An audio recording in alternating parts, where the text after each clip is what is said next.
Tere Eesti inimesed, olen Ergo ja mõni päev on nüüd videode tegemisel vahele jäänud. Olen jõudnud Snelli tiigi äärde ja minu selja taga on Stenbocki maja, kus siis peaminister Jüri Ratas pesitseb.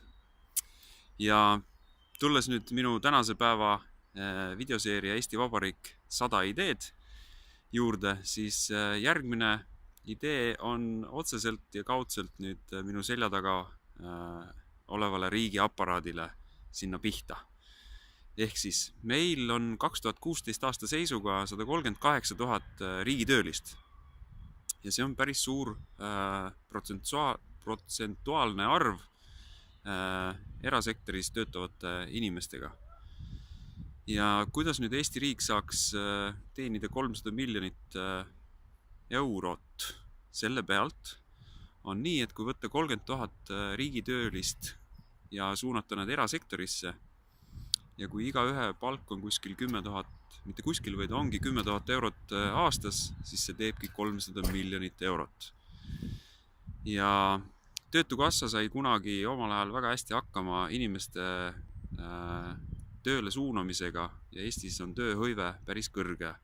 Siis täna suudaks samade inimestega korda saata selle, et riigiaparaadis olevad inimesed erasektorisse tööle saaksid. Ja erasektoris tööle saanud 30 000 uut inimest ju toovad uued maksurahad sisse, mis siis ühest küljest 300 000 kulusid väheneb, aga eraettevõtluses mitte 300 000, vaid 300 miljonit eurot suureneb. Ja nüüd minu idee ongi see, mida on juba tegelikult ka meedias räägitud, et riigipalgaliste hulka vähendada ja suunata nad erasektorisse.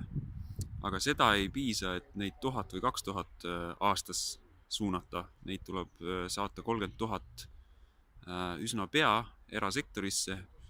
Ma arvan, et lähima 3-4 aasta jooksul, sest meil Eestis on ju riigi võimalused nii suured, et isiklikult ma tunnen, et ma pole küll ammu ühegi ametniku juures käinud. Ei ole mul vaja sinna minna, sest ma saan internetis kõik need asjad tehtud. Ja aitäh sulle kuulamast ja üks asi veel, et kui sul endal on üks idee, mida sa tahad ära rääkida, siis võta minuga ühendust kas privaatsõnumis või kommentaariumis ja näeme varsti. Aitäh sulle ja head 1. märtsit!